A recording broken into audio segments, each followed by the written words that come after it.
Surviving Sister Wives contains adult content that may not be suitable for Latter-day Saints or sinners. Listener discretion is advised.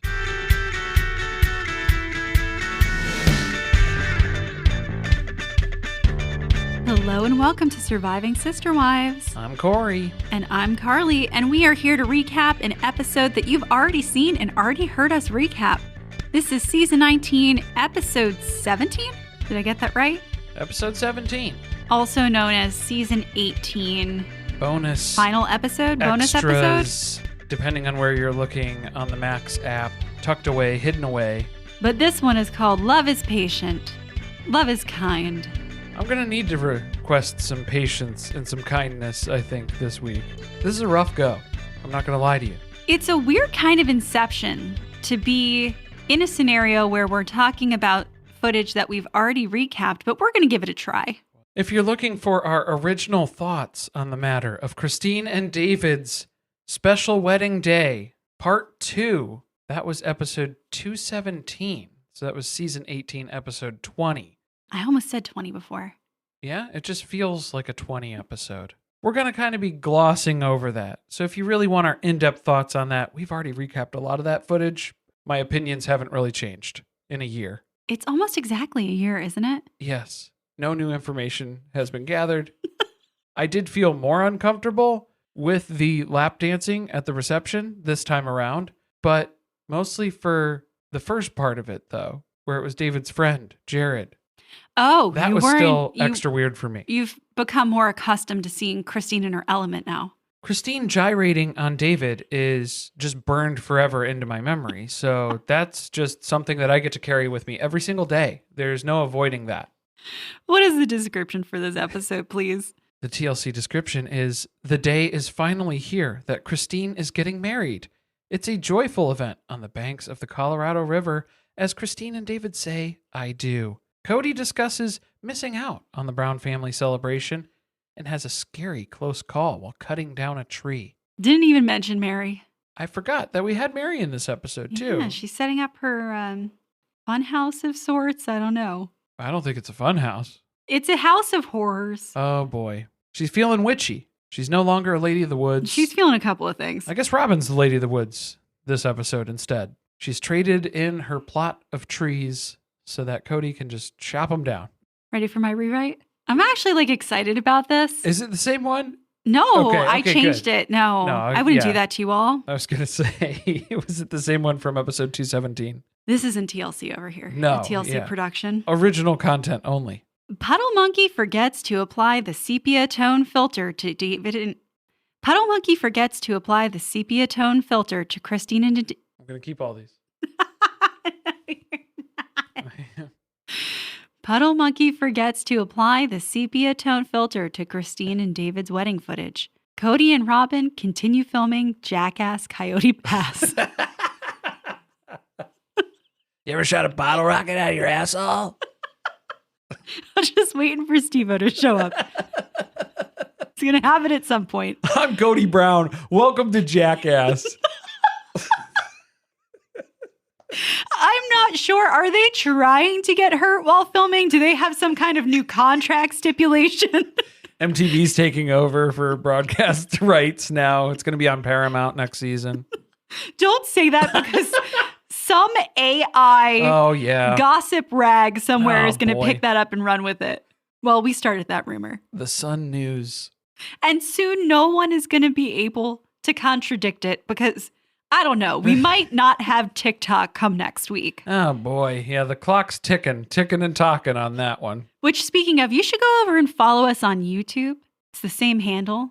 Surviving Pod. Truth be told, we created a Blue Sky account just in case. But that was mostly to replace the hole in our lives from X. The platform previously known as Twitter. Maybe that'll be a thing, I guess, potentially. We'll have to see. We're going to see how it plays out. We're going to find out what's going to happen. They're really waiting until the last second to tell us what this decision's going to be. We already got flagged as a spam account on Blue Sky, so I'm not sure how I feel about it. Things are going great this week. Mixed reviews on social media. Should we just do some announcements? Yeah, we'll just knock them out. There's nothing else to talk about. These are going to be fun current events, so please don't skip them. This may be the only interesting part of the episode. No guarantees. Yeah.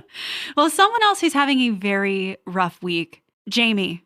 Oh, Jamie. Jamie, who was previously the co-host of the Authentic Society, but is now the sole host of the Authentic Society podcast. What a time to take over. The Maddie's out. I felt bad when I saw, the post. What was that on Instagram? We saw the video. It was a very desperate plea for people to still continue to listen. Jamie's video was very sad. Yeah, because I think Maddie just had a blank text post. It was very Kody divorce style. We've decided to make this public announcement. We have decided to end the podcast. But just for Maddie, because Jamie's continuing on. We knew it was coming when they took a 2-week break for the holidays. That is the death knell for any podcast that has been than 10. Did you just say that like Whitney Rose? The death knell? Death knell? Death knell. What's that? I thought you were saying nail. No, that's not a nail in a coffin. A death knell is a Knell. That's a totally different thing. I'm going to be completely honest with you, though. Probably 85% of my vocabulary comes from Magic the Gathering. So I don't really know. Can you not give me a definition? Yeah, I'm not like Heather where I'm able to just come up with a explanation of the definition off the top of my head. But I think a death knell, from my experience with death knells, isn't it like a creature? Why are you asking me? Yeah, I think it's I'm the one who didn't even know what you said. All right, well, we're going to Google it. So a knell, it's a literary noun. It's the sound of a bell, especially when rung solemnly for a death or a funeral. Well, that makes more sense. So it's a specific sound. It's a bell sound. See, for Magic the Gathering, it's a creature. There's a death knell. Okay. Different. Long story short, Maddie's not going to be doing the podcast anymore. Yeah, I think that was the point. After 6 episodes. I think that was what we were trying to get to. But to be fair, 90% of podcasts don't make it past episode 10. It's true. That's a true fact. That's just the way it is. Facts of life. The other big thing that happened this week, Kody reemerged on X. He's had that profile. He's been there. He hasn't deleted it. He just hasn't been using it, much like not posting on Instagram. But he doesn't know that users have left the platform en masse. He is not up to date on current social media standings right now. So he decided to share with us what appears to be some sort of AI-generated image of a Viking or something hugging a small child. You know what it looked like? It looked like weird fan art for Horizon Zero Dawn, which is a PlayStation game. Kind of like that. It probably was, and somebody stole it. Yeah, like God of War mixed with Horizon Zero Dawn. So I think he's a big PlayStation fan, or maybe just the AI bot that generated that image. And this came from YouTube, apparently. YouTube. Warrior fathers are good fathers. YouTube is making AI generated images now? I'm not clicking the link. Yeah, I don't want to know. It. He's quoting, who was it? I don't know that his it's a favorite quote. Author? It's hashtagged Jordan Peterson. And hashtag stoic. Which I thought Christine already shamed him on using the word stoic. So I thought that was interesting choice of words. At Brothers v Random. I don't know who he's tagging. I don't know if he knows who he's tagging. But that author, though, that he tagged, had the hashtag for. Not great. Had some pretty shit views on a couple of things. But some of them do sound familiar. We've heard them directly from Kody's mouth. From advice, great parenting advice from his cameos, where he's instructed people to don't let your children do things that will make you hate them. Just some good old classic parenting advice that you can go off of. I know a lot of people expressed hope for him in 2025 on our New Year's Eve special, but it's not looking good. No. It looks like we're off to the same old, pretty much right out the gate. What else? We just started recapping The Traitors over on Surviving Reality, so you gotta pop over there. We have the first 3 episodes of the show recapped. And we're doing the whole season. So that was a question that some people were trying to clarify. Were we just doing episodes 1 through 3? No, we're doing the whole season week by week as it comes out over on Surviving Reality. So make sure you swing over and subscribe to that. Don't miss the end of Real Housewives of Salt Lake City. It's the season finale next week, too. Okay, both of those shows are so good. First of all, the Lunch with 8 Lisas, very much looking forward to it. Ready for it. Yeah, we need some good original content. But I'm not done talking about the traitors. Because No, me you either. all need to. We're never done talking about the No. traitors, by the way. We just started talking about it at breakfast and realized that we could have recorded a whole nother podcast. I think this is why I'm so tired, is I've been thinking about the traitors nonstop since we recorded it. It's my theories are just going on. This is just what happens when the traitors is on for a season and I have to go week to week and I'm just ruminating on all of my theories for an entire week until the new episode comes out. Tom Sandoval is detoxing in front of our eyes. It's happening. It's like that episode of It's Always Sunny in Philadelphia where they quarantine and then they don't realize, you think that they're all sick because they were trying to avoid the flu and they are all getting violently ill, but it turns out they're not getting sick. They're actually just detoxing because they haven't had alcohol. So he kind of is looking like that. I'm waiting for him to sing and sustain a high-pitched note like Dennis. Would a sick person be able to do that? I'm waiting for him to say that at a round table in the next few weeks. Because he is going to have to defend himself. People are going to try and vote him out soon. You think so? I think he's going to hang around for a while. He's not going to make it to the finals. He's not going to make it to Endgame. No, not if he keeps staring at people the way he's been. He's making people very uncomfortable. Me especially. Top of the list. You know what else is making people uncomfortable? And I did not notice this when we were watching the show. There is some strange filter that they're using over all of the footage where people's pupils are just like missing. We're going to have to look at people's eyes more. Oh, I didn't notice that. There's something strange happening. Okay, maybe they just don't have an eye light and then that's throwing people off. You know where I saw that? On TikTok. Oh, not next week. See, I'm not going to be in the know anymore Yeah. about things I miss when No we're idea. watching things. We're just going to have to come up with our own wild theories again. In the last little update, if you are over on the Patreon, know that we know that there appears to be some type of issue going on with the RSS feed. Hopefully it's resolved by the time this episode drops, but The most recent episode may not have showed up in the podcast player that you like to listen in.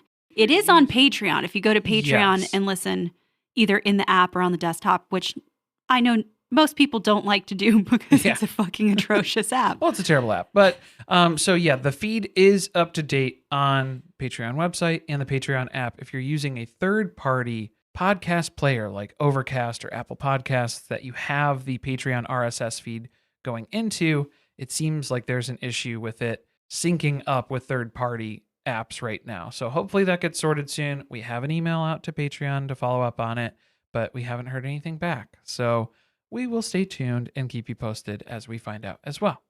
All right, I really don't want to get started, but let's get started. Christine's getting married. Did you know? Yeah, I know. I've heard.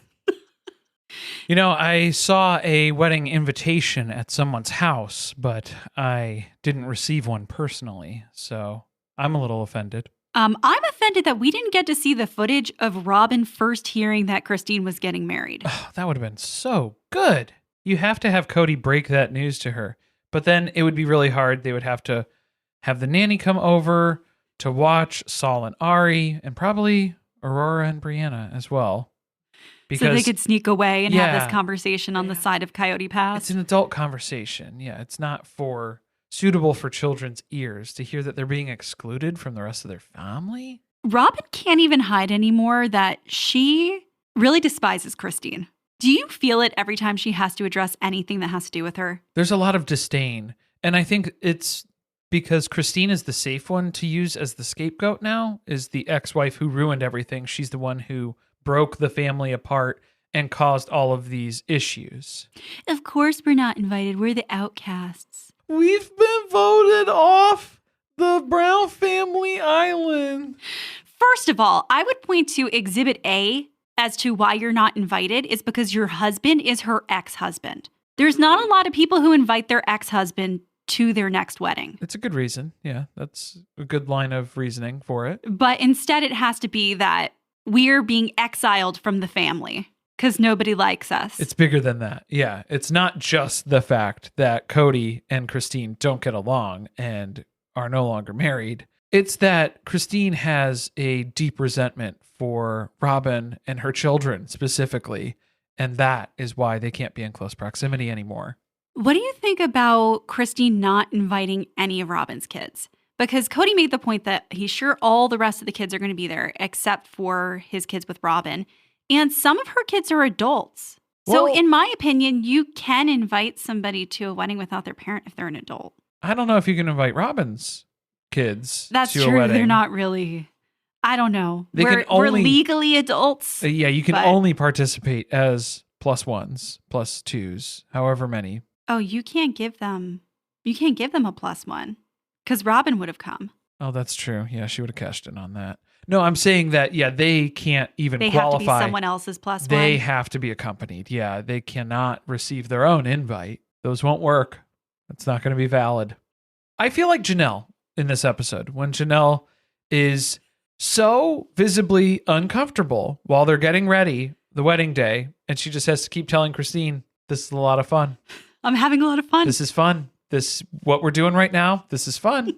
I'm really enjoying this. Just trying to talk herself into it. I need to convince myself, and I need to hear it a few more times just to remember why I'm here. I'm here so I don't get fined, and this is a lot of fun. I think someone slipped a little whiskey into her morning coffee. I'm having a good time.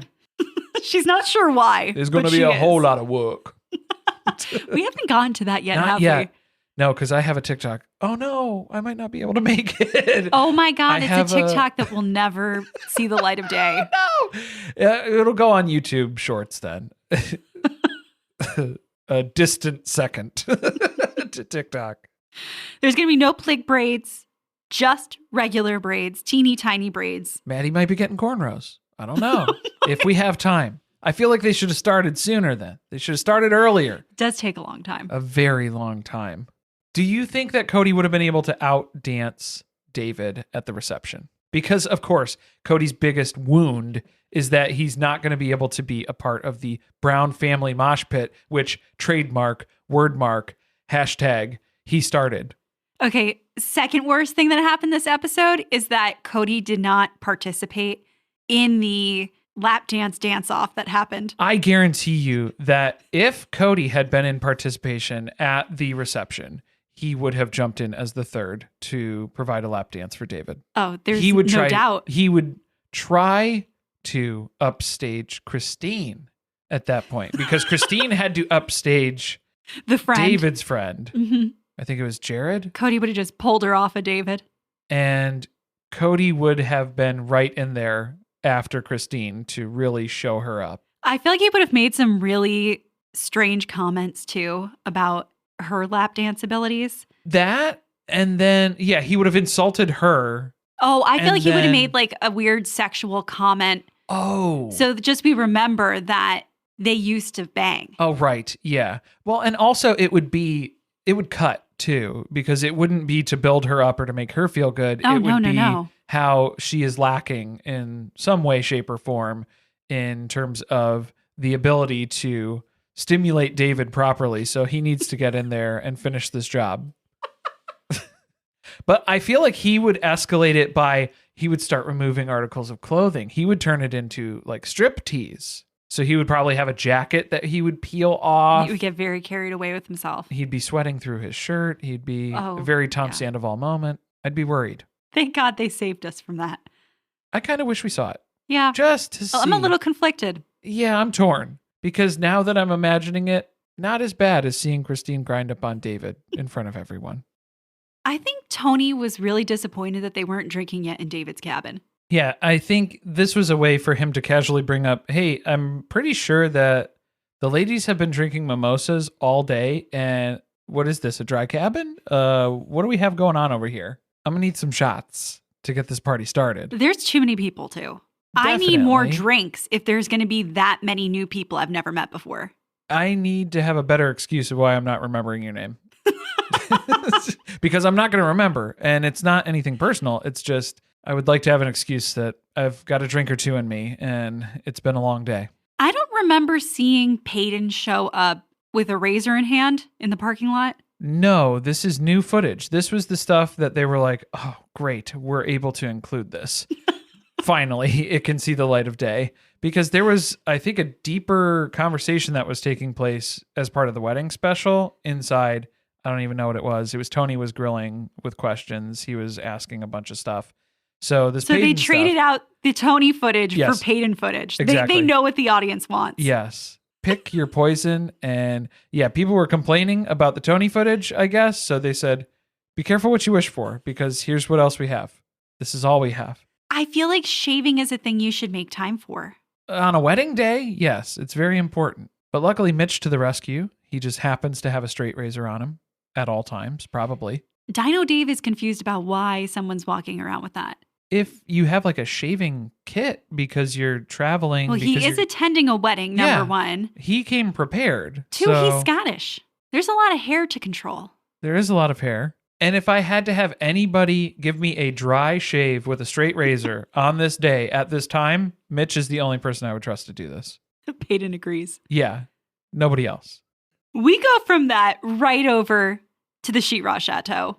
Well, we have like the essence of manliness, dry shaves, straight razors, bachelor stuff. Perfect intro for Kody to show up. We're going into hyper masculinity mode. We're going to cut down a tree. Cody's chopping trees. He's lumberjacking. He's lumberjacking it up. Although I guess Robyn's putting parameters on that now, because we've seen him cut many a tree down and then they just kind of lay there and don't go anywhere. So she's going to let him cut this one down so that they have a better view from their top deck. But he's going to have to actually remove it. The better view of the mountain, too, because we have to get a better view. We were supposed to be out on Coyote Pass at this point. We should have built all of our houses, and we should have a clear view, unobstructed views of the mountain. So the least you can give me is a clear, unobstructed view from our deck on our $1 million home. Why is Robyn wearing a scrunchie? You didn't clock it. I know you didn't. No, I wasn't keeping an eye out for that. That's just a me personal thing. I always get distracted by Cody's visor. Yeah. And then he had his wood chopping gloves, which are different than his moving gloves. But he had to take those off because he had to make a pinky promise to Robyn. That's how serious this is. He had to pinky promise that he wasn't going to cut down any additional trees except for the one that has been designated to be chopped down. And then he has to clear that one out. But Robyn needs skin-to-skin contact for a good pinky promise. Otherwise, it doesn't count, I guess. Unobstructed views, unobstructed pinky promises. The way I cackled when Kody tried to run up the side of was this just the property? This is, the house. What is happening? Why? It was very Twilight. He's looking for his tools, I think. Is that what's going on? He was grabbing his ladder, so then that way he can get set up and get prepared for the task at hand here. Just the ladder or the whips and the chains? A couple of things. Yeah, he was grabbing the necessary items that he was required for this task. Robyn's got a pair of gloves too. She's not actually doing anything. She's just supervising, but she needs a pair of moving gloves as well. A Spartan Arms hoodie and some hand-me-down moving gloves.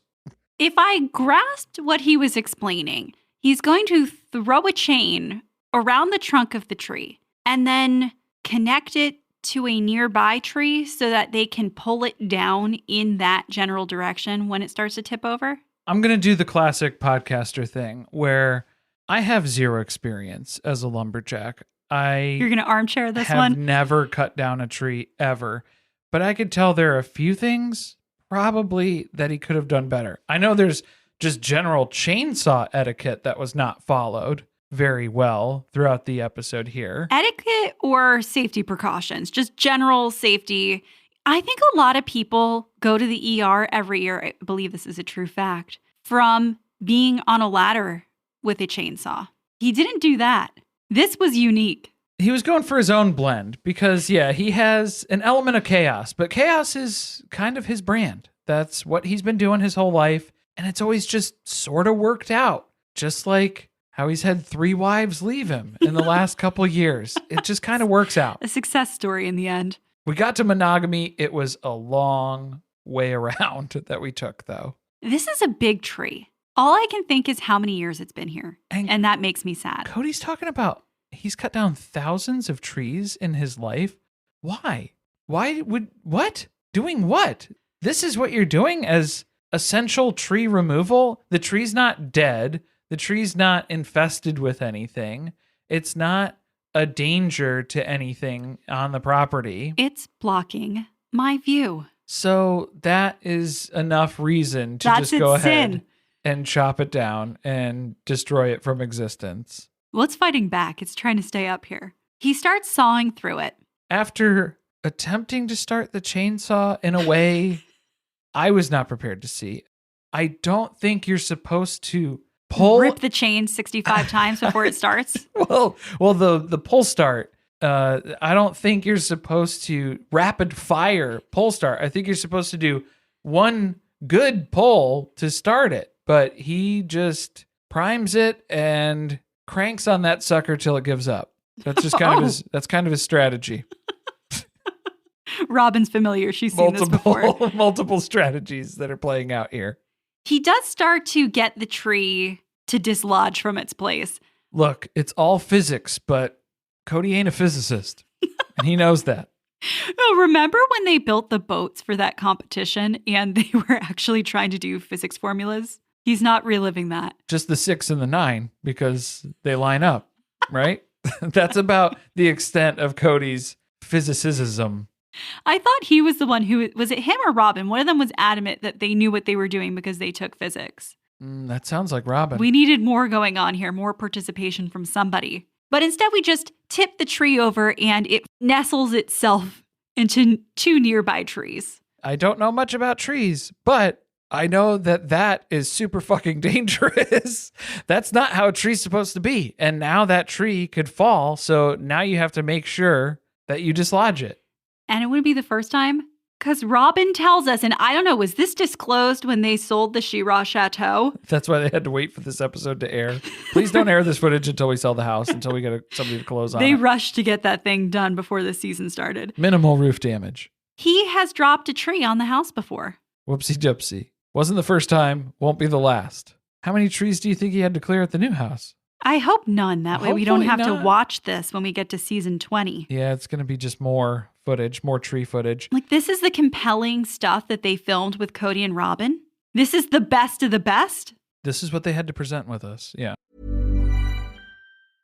He chunked out a pretty good wedge out of the bottom there. I feel like this makes sense the way that he's doing it. I don't know if he's doing it on the right side. Okay, how do I want to explain this? This all looks like things that I've seen people cutting down trees do. Does that make sense? You've watched a lot of people cut trees down? I've seen people cut trees down. Okay. And mostly I've seen when it goes like really well and when it goes really bad. So I think it's more so. I don't even know what bucket this one falls into. It took a minute, but yeah. When it's just propped up against the other tree now, this is the most dangerous spot to be in. He's scared and he's not exactly sure why. It could be that he went through a divorce. He had COVID. You know, that was all a lot on his nervous system. And now he's shaken looking at this tree. Well, also, he recently dropped a tree on the house. So he's afraid that somehow this one's going to turn around, and maybe it's going to end up on the house too. This one's not even close, but he's just having flashbacks. Why would that not be scary? It's a very, very, very tall, very heavy tree that is now out of control. If you've cut trees down and they have not fallen at all in the way that you expected them to fall, stop cutting down trees. Just pay someone. Please? If it's that important and you don't need this tree anymore or want it or whatever your reasoning is, then you should probably pay someone when you have a bad record. Because my next guess was, I'm sure he did all the things that he was supposed to do to properly treat the stump and do the stump removal and everything that was required for that. I'm sure he hasn't done jack shit of that. He likes to leave the stump behind. It's all he has are stumps. The scariest part for me, the scariest thing that I've seen this season was when Kody embedded the chainsaw in the trunk of the tree while he's trying to now carve off little bits of the tree so it continues to fall. And the chainsaw is just wedged into the trunk. Trying to give it a fresh cut. I guess. It's a Christmas tree. But man, oh man. No, it was still running. And then he's taking an axe and trying to, I guess, create a little bit more room in the stump of the tree. There was a wedge that was being applied, and then he was hitting that with a sledgehammer to then separate it. But what gets me about the chainsaw, I will admit, again, I do not have a lot of personal experience with chainsaws, but I don't think you're supposed to leave one running like that. Well, here's the thing. You're supposed to leave it running if you're moving the chainsaw. Like, keep the chain spinning when you are moving it. Well, he can't do that. When it's stuck in the tree. Well, he moved it, and then he was trying to back it off.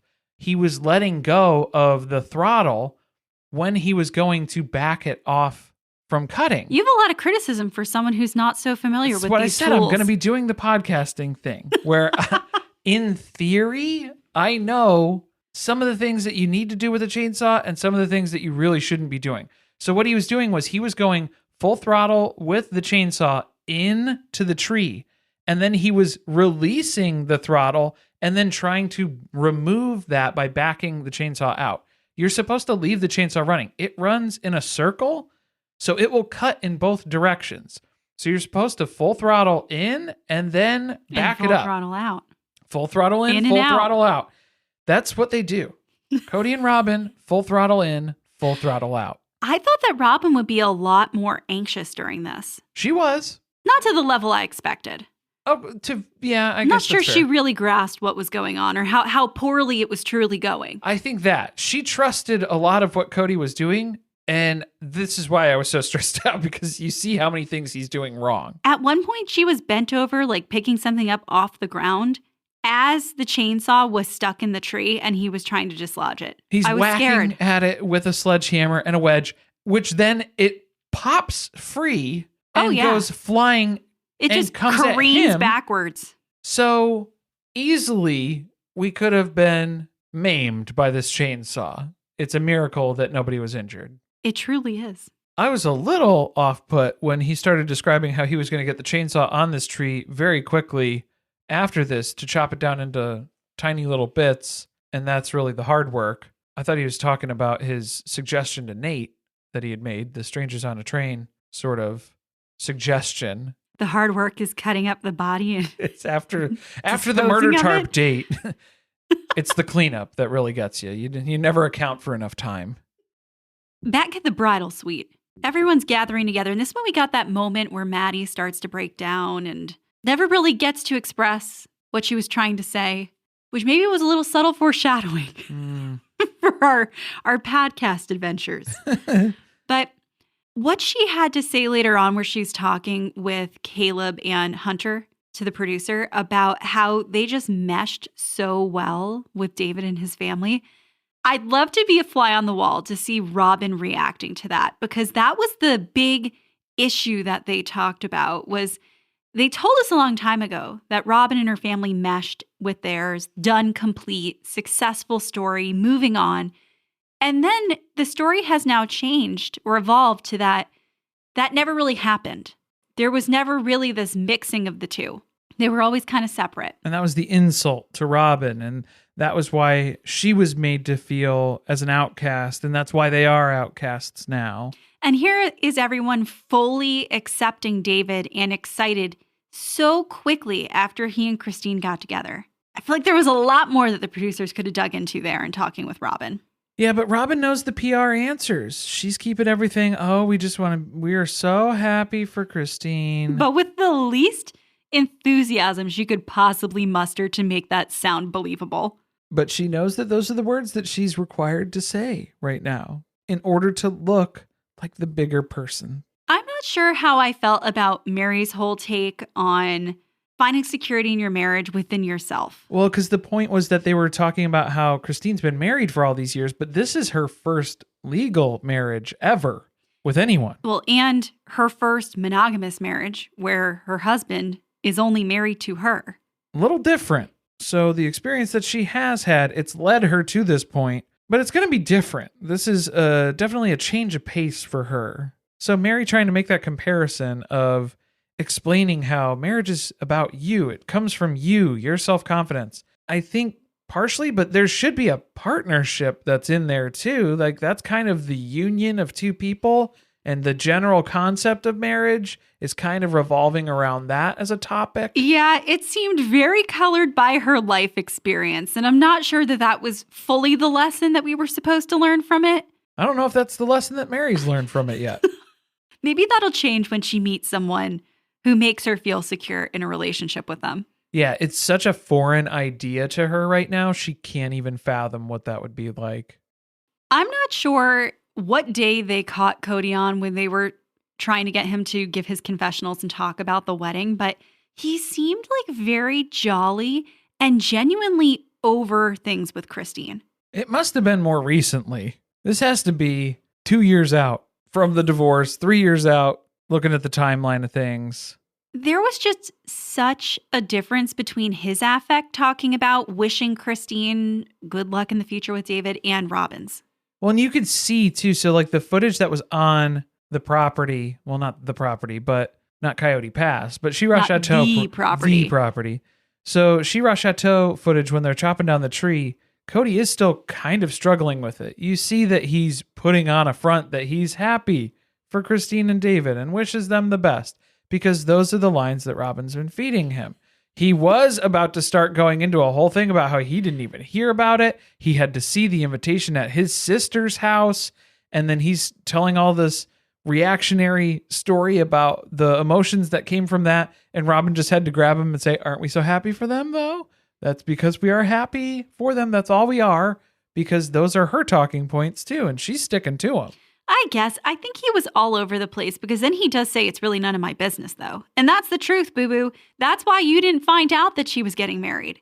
I think he's more upset that the kids didn't call him and tell him that he had to find it from seeing an invitation at his sister's house. And now he's having some self-realization, too. I think I need a lot of attention. You this know what? Is hard. The kids really gave me a lot of attention and validation. And I'm kind of open to them coming back into my life if they'd like to do that, to give me said attention.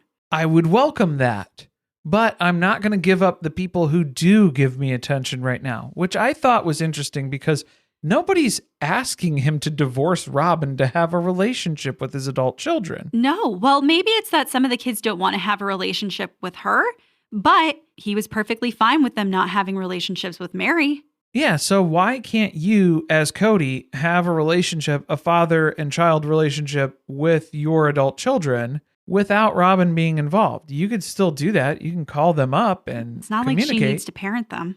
So I think that's just, it's interesting to view it through that lens of anything that's outside of his kids not wanting a relationship with Robyn, then that becomes a personal attack on him as well. He's always putting something in the way to ensure that there's no accountability on his end. Well, and it puts up the barrier. So then that way they're the reason why we're not having a relationship. It's not me. It's not anything that I'm doing or not doing or providing or not providing. No, and it's such a passive position of I've got the door open.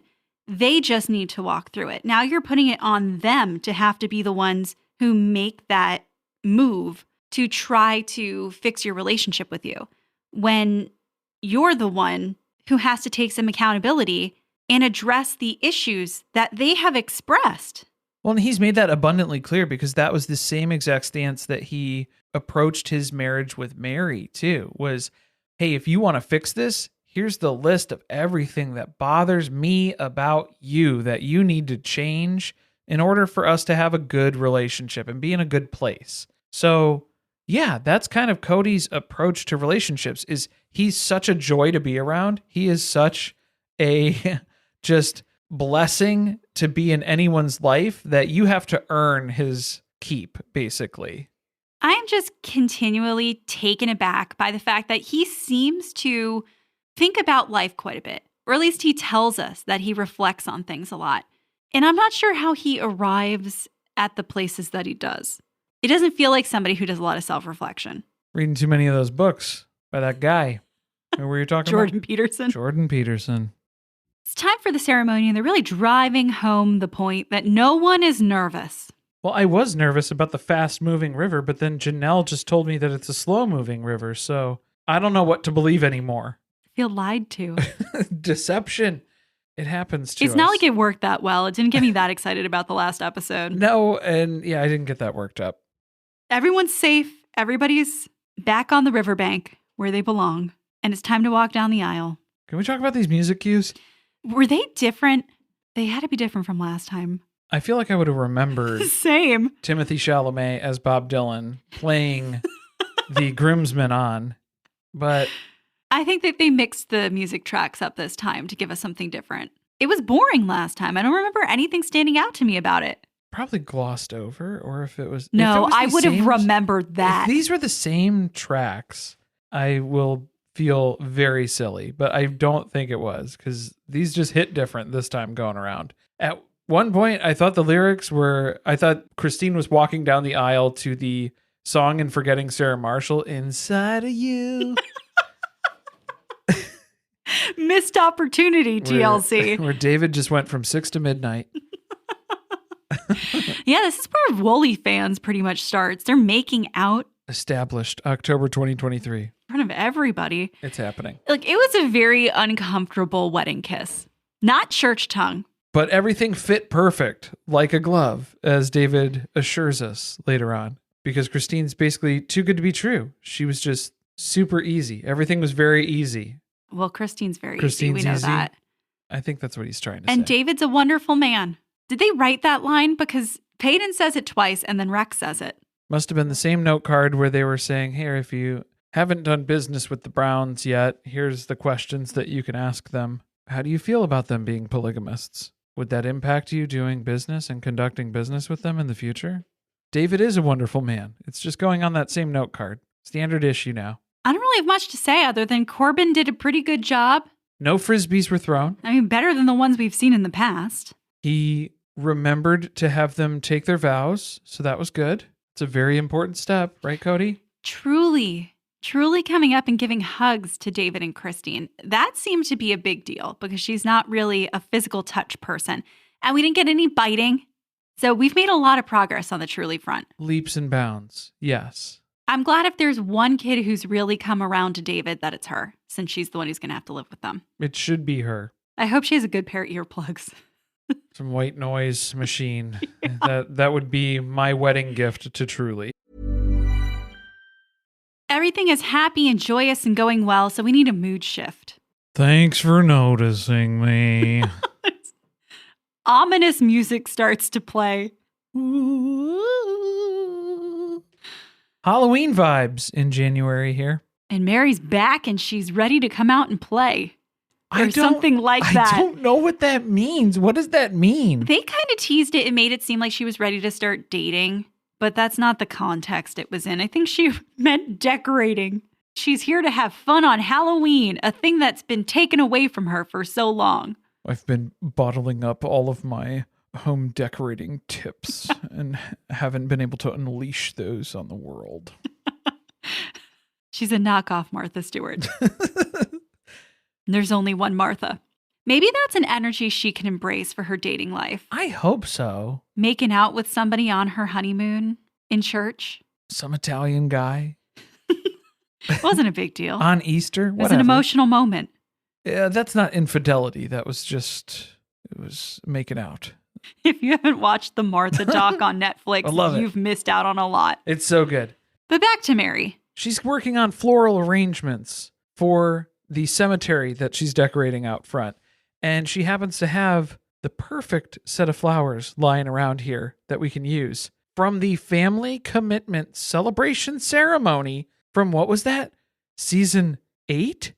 I think so. I don't remember at this point. It's been a while. I don't want to remember. Okay, let's put it into moves. Number of moves that she's had. She moved these flowers from Vegas to Flagstaff. The first rental. She got kicked out of the first rental in day one. And then she moved to another one. The one with the fire? The mall. No. No, that was the one in between. Different. The one that had the elevator. Yes, and where could we have possibly saved money? And then they cut to the water feature that's flowing through 3 stories of the house.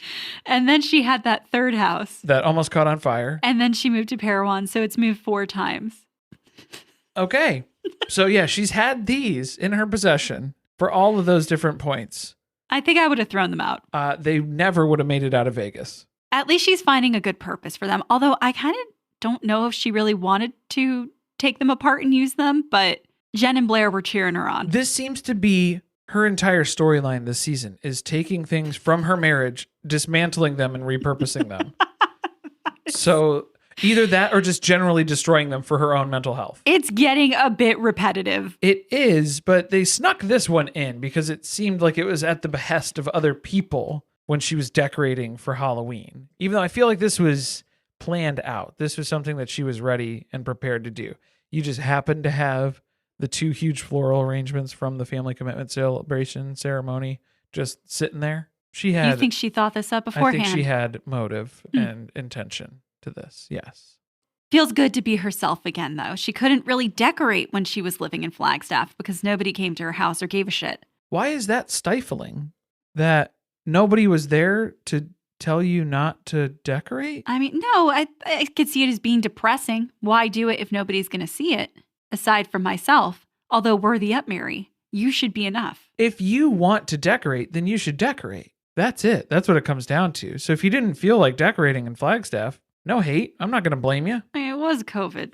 Did we decorate for a lot during COVID? I don't recall. Think so. I mean, we put the tree up and stuff. I remember seeing the same 4 walls for a very long time. There was a lot of that. Now we just look at different 4 walls. A couple different ones. My other takeaway for this scene was when they were asking Meri if she was aware that Christine was getting married this weekend, which she said, I figured she was getting married soon because she had heard rumblings that David, whom she met at Gwen's tattoo bridal shower. Was that the bridal shower?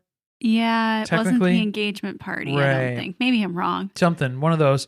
But she met David one time, and she has heard that since that meeting, Christine and David have been engaged and are now getting married. To put that into perspective, I'm pretty sure that had happened in July and it's now October. So a couple months. Pretty quick turnaround there.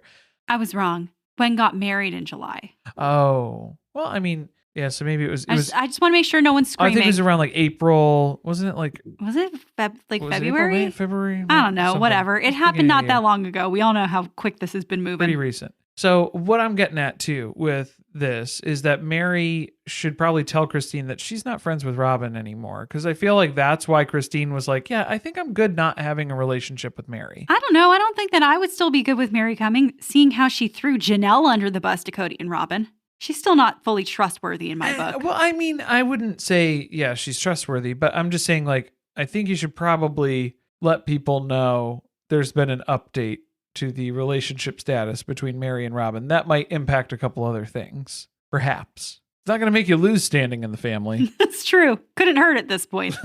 I did feel like her well wishes for Christine felt much more heartfelt to me.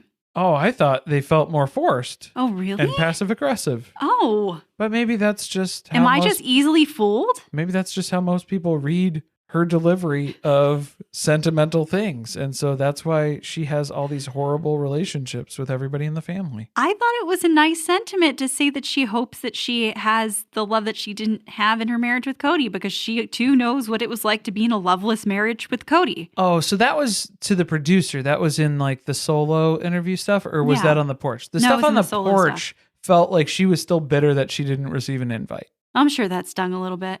So I think that was Leon is going to the wedding. some of the stuff that was a little bit tainted from that. Just there was a little bit of pettiness behind it. She wouldn't really be our Meri if she didn't have a little pettiness involved. That's who she is. She needs to embrace that. I'm very impressed by the lack of McKelty footage. Didn't you feel like there was a lot more of her in the first wedding special? Who? Who was that? It's a new thing we're doing.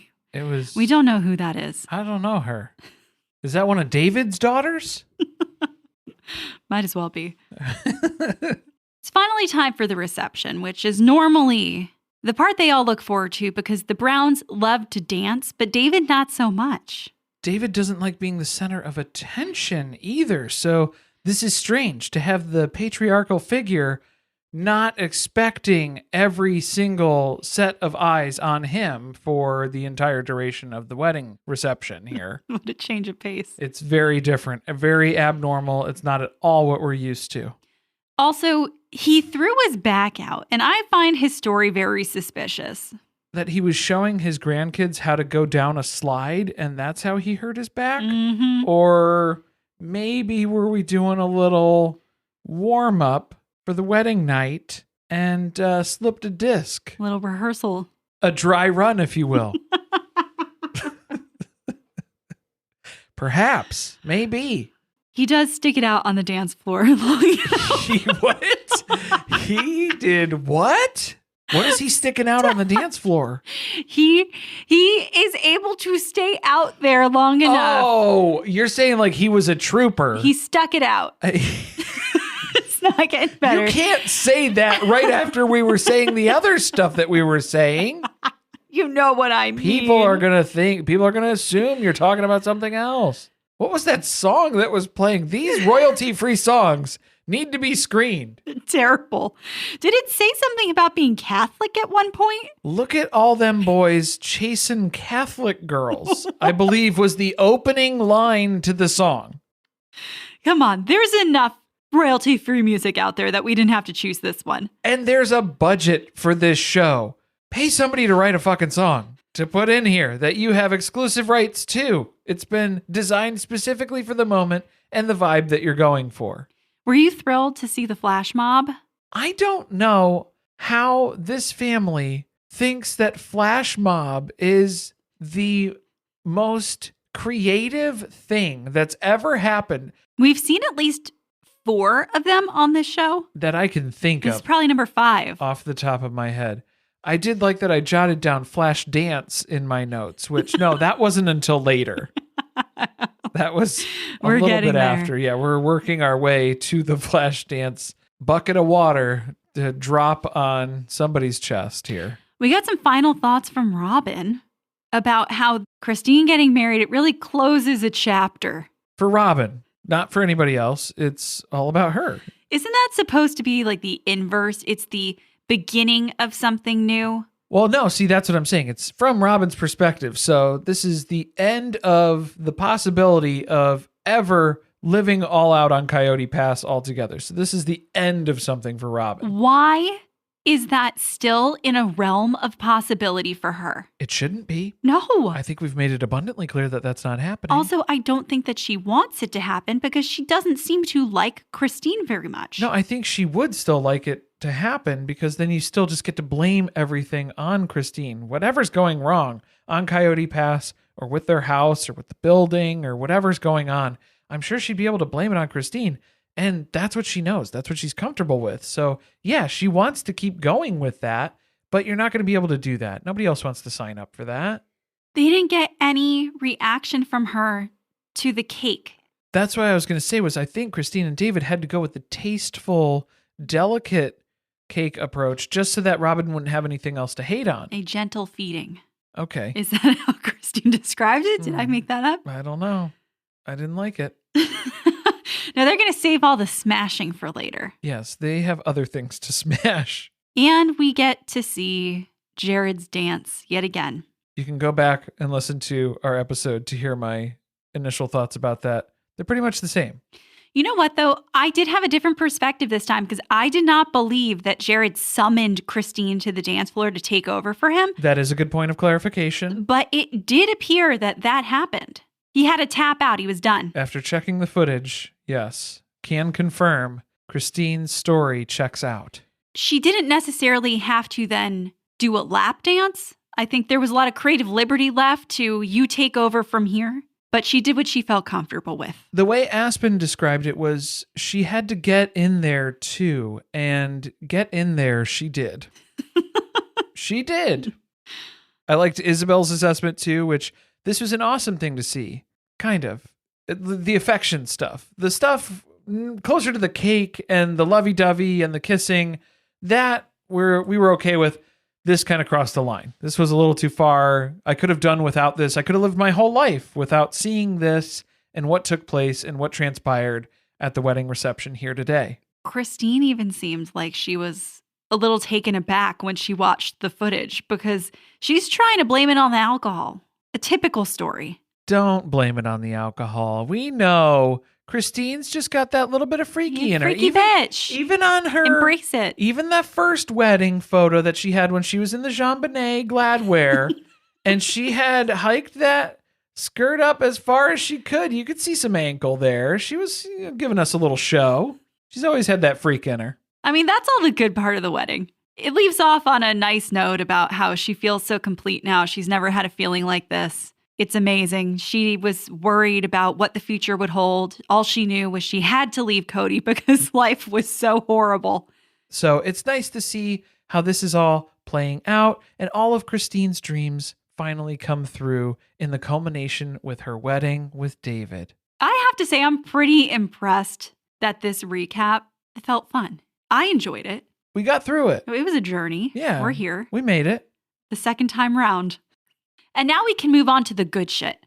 Because in the next episode, we are getting real estate agents out to Coyote Pass. We're going to start putting numbers on things. We're going to get lawyers involved. Jen has called an attorney for Meri. Because Meri wasn't going to call one. No, she was like, girl, if you're not going to make the first move, I will. I am your employee / assistant / I don't know, friend.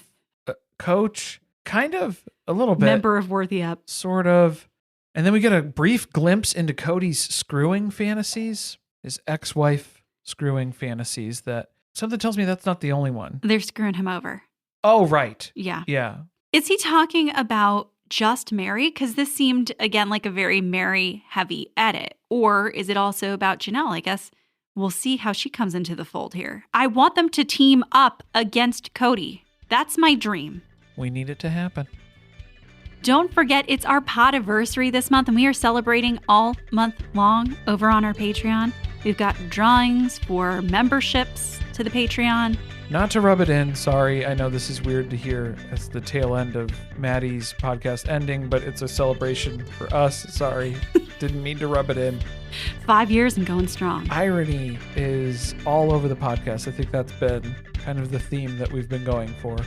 Well, you can visit us over at patreon.com/survivingpod for more about that and to listen to all of our episodes ad-free. Thanks for listening. See you next time.